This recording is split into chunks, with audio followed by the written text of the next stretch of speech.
السلام عليكم ورحمة الله وبركاته كلانتي wanaagsan asxaabay meel kastood naga daawanaysaan ku soo dhawaada mar kale iyo mid kamid ah barnaamijyada aan idinkugu talagalnay barnaamijku waa kii ugu horeeyay maanta oo ah Isniin taariikhduna waa 4 bisha May sanadka 2026 qodobada soo kordhay barnaamijka intii aynu kala maqnayn waxaa kamid ah xaaladda marinbiyoodka Hormuz oo xilligan aan idin la hadlayo aad u kacsan xalay ayuu bixiyay Trump amar uu leeyahay waxa bilaaban doona olole ballaaran oo Mareykanka iyo dawlado kale ay ka qayb gali doonaan oo xoog lagu xoreynayo maraakiibta iyo dadka saaran ee ku go'doonsan Hormuz oo Iiraan ay u diiday inay halka ka gudbaan haddaba saakay wararkii ugu dambeeyay waxay sheegayaan in ciidanka ilaalada kacaanka Iiraan ay hanjabaad culus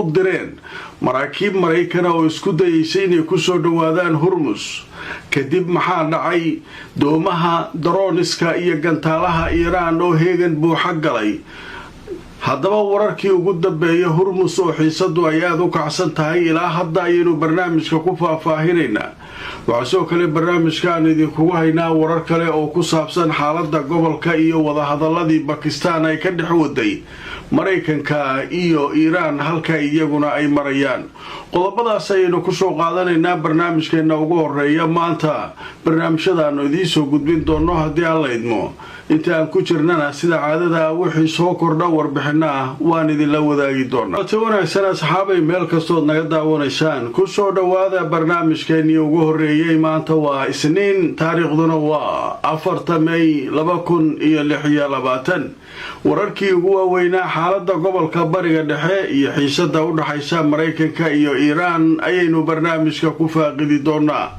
haddaba marka ugu horeysa waxaynu ku bilaabaynaa oo xiisadeedu ay taagan tahay ilaahay xilligan marinbiyoodka Hormuz oo laga baqayo xilli kasta dagaal culus inuu halkaa ka qarxo haddaba sidee wax u jiraan xalay ayaa waxaa la sheegay Trump inuu yiri waxaanu furi doonaa mashruuc la yiraahdo mashruuca xoreynta maraakiibta iyo dadka la socda ee marinbiyoodka Hormuz mashruucan waa mashruuc ballaaran dawlado kale ka qayb gali doona annaga ka qayb galayna marka Iiraan awooda loo sheeganayaa marinbiyoodka ayaa maartay Iiraan laga fogeynayaa kadib maraakiibta la gudbinayaa sheekadaas xalay leeyay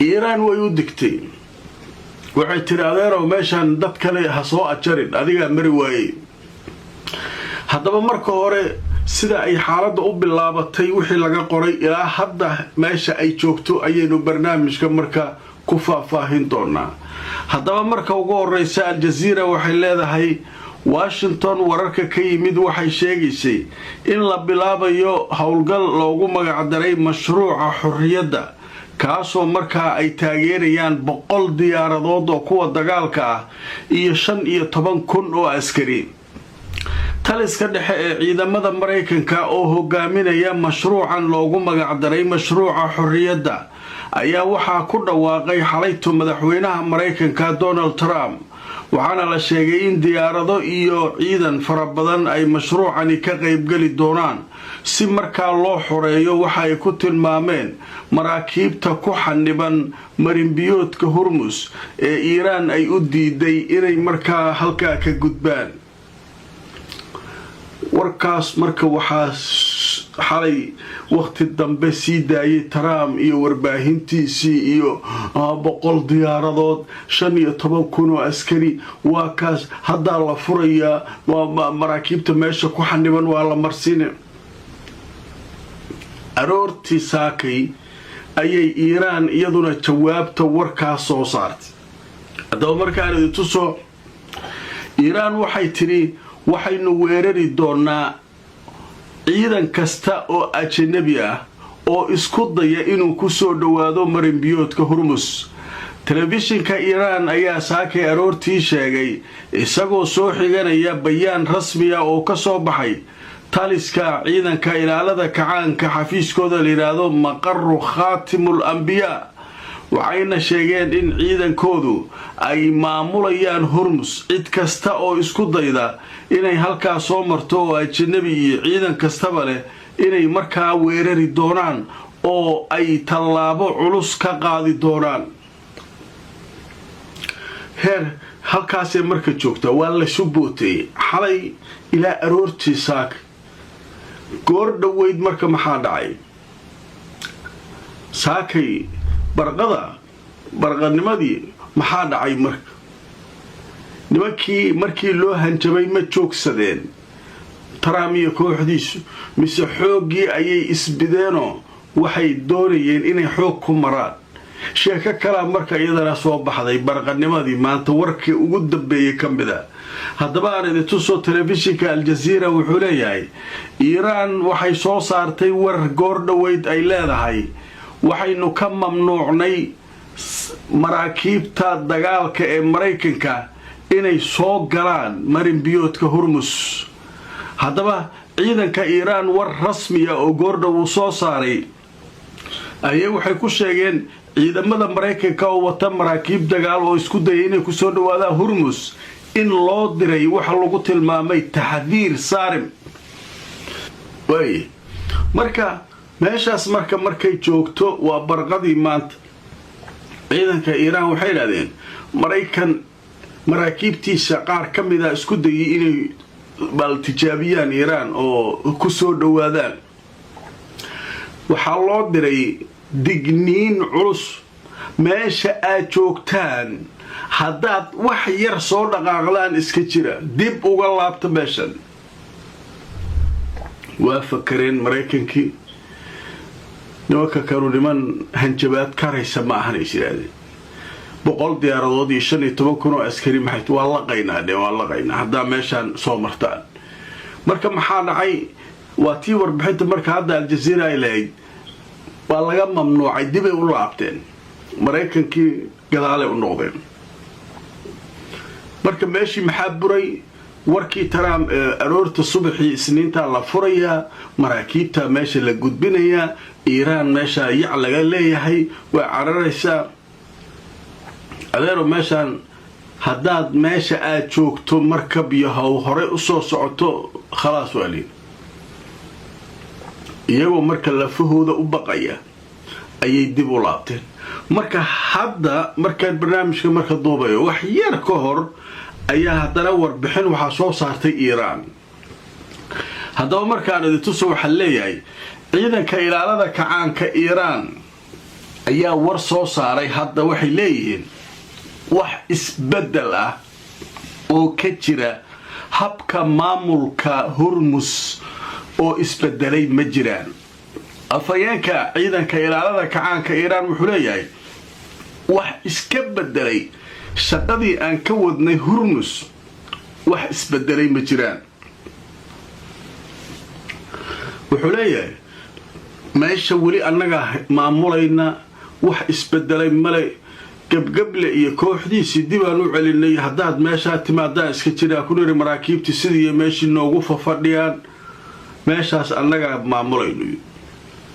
haddii ay isku dayaan, waxaa hadda hadlay goor dhoweyd ninkan afayeenka, haddii ay isku dayaan Mareykanka iyo kooxda uu leeyahay 100 diyaaradood ay wataan iyo 15,000 oo askari waayo waa la qaynay hadday meeshaas ku soo maraan.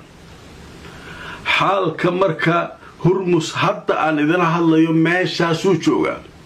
warkii Trump xalay 100 diyaaradood iyo 15,000 oo askari iyo xoogan ku furaynaa iyo gabgab iyo qababac iyo wax ka dhacay male leedahay Jazeera. sida hadda laga soo xiganayo ciidanka Iiraan ilaalada kacaanka Iiraan ma jiro marka ilaa hadda gabgabtii hore saakay waa furaynaadii kadib wax Mareykana oo ka hadlay waxa Iiraan ay ka hadlayso ilaa hadda wax soo kordhay ma jiraan. qodobka isaguna halkaas ayaynu kaga gudbaynaa.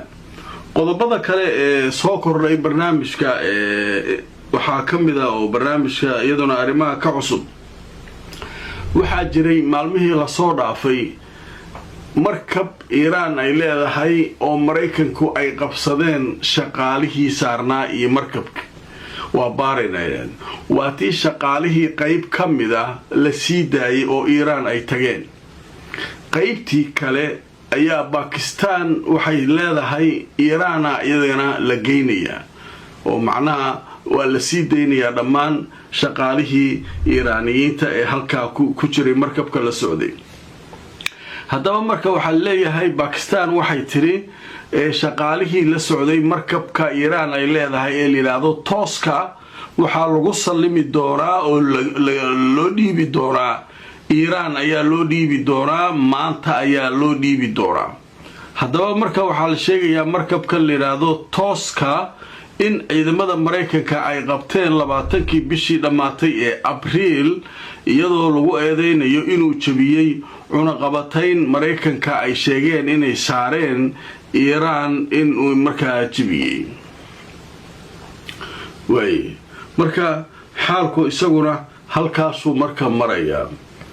haddaba marka wada hadaladii maxaa ka soo kordhay dhankii wada hadalada. shalay waxaynu ka hadlaynay arrin ku saabsan in Mareykanku ay yiraahdeen wada hadallaa noo socda oo ninkii Witkoff barnaamijkii xalayaan ku soo qaadanay Iiraanna laakiin aysan cadaynin markaas. haddaba saaka waxaa leeyahay Iiraan way cadaysay waxay tiri wada hadalla waa noo socdaa laakiin weli wax la isku fahmay ma jiraan. haddaba markaan idin tuso Iiraan waxay sheegtay wada hadallo inay u socdaan kaasoo ku saabsan inay ka jawaabayaan Mareykanka wasaaradda arrimaha dibadda ee Iiraan ayaana warkan sheegtay. waxay yiraahdeen waxaynu jawaab ka helnay Mareykanka waxaynu annaguna aan shaacin doonaa jawaabta aanu ka bixinayno annagoo u marsiinayna dhanka Pakistan. marka waxaa leeyahay marka Iiraan in marka meesha wax wada socdaan waxaa loo soo dhiibay wixii hadda ka shirayaan kadibna markay go'aan ka gaaraan Pakistan u dhiibayaan. marka wada hadallo noocaas ayaa marka socda. marka taas macnaheedu marka wuxuu ka dhigan yahay weli Pakistan way dagaalamaysaa oo dadaaladii nabadda iyo hawshii iyo waxbay ku jirtaa. haddaba marka warbixinadaasu wararkii waaweyn ay ahaayeen. haddaba marka maxaa soo kordhay intaanu barnaamijka ku jirnay qadar xayeysiisha kadib ayaanu eegaynaa wixii soo dhacay Hormuz iyo meelaha wixii haddii warar cusub ka yimaadeen. kulanti wanaagsan asxaabay meel kastoo naga daawanaysaan kusoo dhawaada barnaamijkeennii ugu horreeyay maanta oo isniina qaybihii ugu dambeeyay barnaamijkaaynu maraynaa. haddaba qaybtan waxaynu ku soo qaadanaynaa warbixinadii ugu dambeeyay intaanu barnaamijka ku jirnay soo kordhay. hay-adda la yiraahdo Axios ee dhinaca wararka Mareykanka qaabilsan ayaa waxay soo saartay war ay leedahay Trump waxaa laga soo xigtay ama in heshiis dhowaan aan la galno Iiraan oo ay ogolaato ama inaan burburinayno Iiraan oo wax kasta ka baabi'inayno. waxaa qoraysa wakaaladda wararka ee la yiraahdo Axios ayaa iyadoo markaa tabinaysa. dhanka kale koonfurta Lubnaan weeraro cusub ayay Israa'iil ku qaaday waxaana la sheegay inay garaacday ilaa saakay 4 goobood oo ay sheegeen inay ahaayeen goobo ay ku sugnaayeen dagaalyahano ka tirsan Hezbollah iyaduna waxay sheegeen inay gubeen qaar ka mid ah taangiga nooca loo yaqaano Merkava oo ay leeyihiin ciidanka Israa'iil. marka halkaas iyaduna dagaal culus ayaa ka socda. dhanka kale hogaamiyaha Hezbollah oo isaguna war soo saaray wuxuu leeyahay wax xabad joojin la yiraahdo Lubnaan kama jiraan. meeshan wuxuu leeyahay nimankan in la iska dhiciyo maahane wax kale male waa cadow ku soo duulay dalkan inay qaataan ayna rabaan ayuu leeyahay. waa sheekha la yiraahdo sheekha hogaaminaya kooxda Hezbollah la yiraahdo. haddaba qodobadaas ayaa soo kordhay intaanu barnaamijka ku jirnay. wixii warar soo kordhana waan idiin soo ururin doonaa haddii alla idmo. xaaladda Hormuz oo aad u kacsan barnaamijkayga xiga kala soco waxa meesha ka dhacaya. like garay oo share garay barnaamijka. haddaad cusubtaan subscribe ka keenoo YouTube-ka Facebook-kana follow garay. intaan mar kale kulmayno nabadgelyo.